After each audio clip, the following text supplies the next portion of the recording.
അസ്സലാമലൈക്കും. ഇന്ന് നമ്മളൊരു പഴമയുടെ രുചിയായിട്ടാണ് വന്നിട്ടുള്ളത്. ഒരു അടിപൊളി റെസിപ്പിയാണ്. ഇതുവരെ ചെയ്തിട്ടില്ലെങ്കിൽ എല്ലാവരും ഒന്ന് ട്രൈ ആക്കി നോക്കുക. നമ്മളൊരു ബൗളെടുത്ത് വെച്ചിട്ടുണ്ട്. അതിലേക്ക് 2 പഴുത്ത നേന്ത്രപ്പഴമാണ് നമുക്ക് ആവശ്യമായിട്ടുള്ളത്. അത് ഇത്തിരി വലിയ കഷ്ണങ്ങളാക്കിയിട്ടൊന്ന് അരിഞ്ഞെടുക്കുക. നല്ല ചെറുതാക്കി അരിഞ്ഞു പോരുത്. അപ്പോൾ നമ്മൾ ഇത് വേവിച്ച് വരുമ്പോൾ ആകെ ഉടഞ്ഞ് കഷ്ണങ്ങൾ കാണാതാവും. ഇത്തിരി വലിപ്പത്തിലുള്ള കഷ്ണങ്ങളായിട്ട് തന്നെ കട്ട് ചെയ്തെടുക്കാൻ നോക്കുക. നമ്മളൊരു പാൻ അടുപ്പത്ത് വെച്ചിട്ടുണ്ട്. ഫ്ലെയിം ഒന്ന് ഓണാക്കി കൊടുത്തിട്ട് നമ്മൾ കട്ട് ചെയ്ത് വെച്ചിട്ടുള്ള പഴം നമുക്കിതിലേക്ക് ചേർത്ത് കൊടുത്ത് 1 കപ്പ് വെള്ളം ചേർത്തിട്ട് നന്നായിട്ടൊന്ന് വേവിച്ചെടുക്കണം.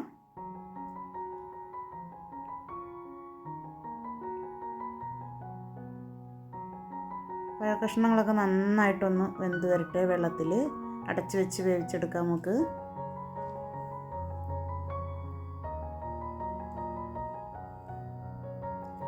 അതാ നമ്മുടെ പഴം അത്യാവശ്യം വേവായി വന്നിട്ടുണ്ട്. ഇത്തിരിയും കൂടി വെള്ളം ഒന്ന് വറ്റി കിട്ടിയാൽ നമുക്ക് ശർക്കരയാണ് ചേർത്ത് കൊടുക്കാനുള്ളത്.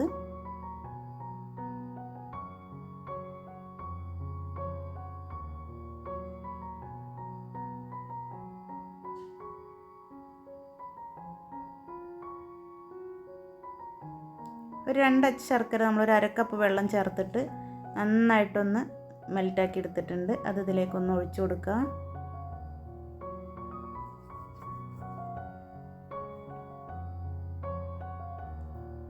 ശർക്കര പാനി നന്നായി തിളച്ച് വന്ന് നമ്മൾ പഴക്കഷ്ണത്തിലേക്ക് പിടിച്ച് നന്നായിട്ടൊന്ന് വറ്റി വരണം.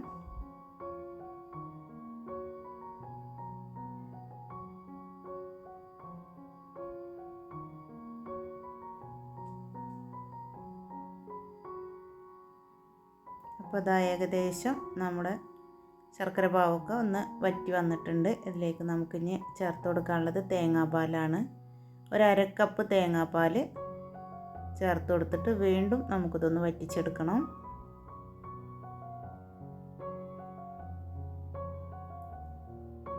ഒരു പകുതി തേങ്ങ ഒന്ന് ചിരവിയെടുത്തിട്ട് കുറച്ച് വെള്ളം ചേർത്ത് പാലാക്കി എടുത്തതാണ്. ചാനൽ ആദ്യമായി കാണുന്നവരുണ്ടെങ്കിൽ ഒന്ന് സബ്സ്ക്രൈബ് ചെയ്ത് സപ്പോർട്ട് ചെയ്യുക.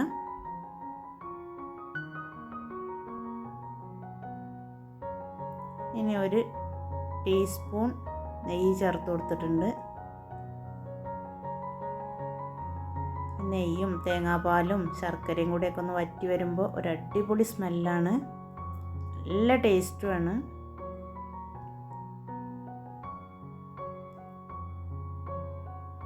എല്ലാം കൂടെ നന്നായി കുറുകി വന്നിട്ടുണ്ട്. ഇതിലേക്കൊരു 2 ഏലക്ക ഒന്ന് ചതച്ചെടുത്തതും ഒരു 1/2 ടീസ്പൂൺ ചുക്ക് പൊടിയാണ് ചേർത്ത് കൊടുത്തിട്ടുള്ളത്.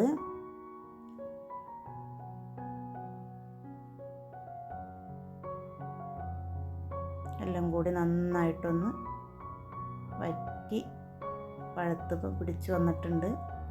അപ്പോൾ അത്രയേ ഉള്ളൂ. വളരെ പെട്ടെന്ന് തന്നെ നമുക്ക് റെഡിയാക്കി എടുക്കാൻ പറ്റും. കുറഞ്ഞ ചേരുവകൾ മാത്രം മതി.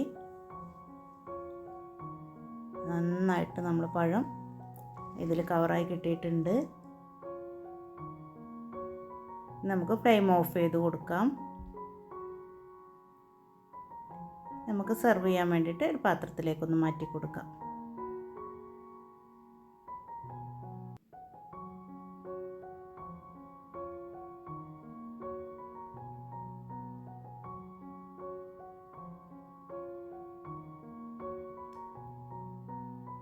അപ്പോൾ അത് അത്രയേ ഉള്ളൂ.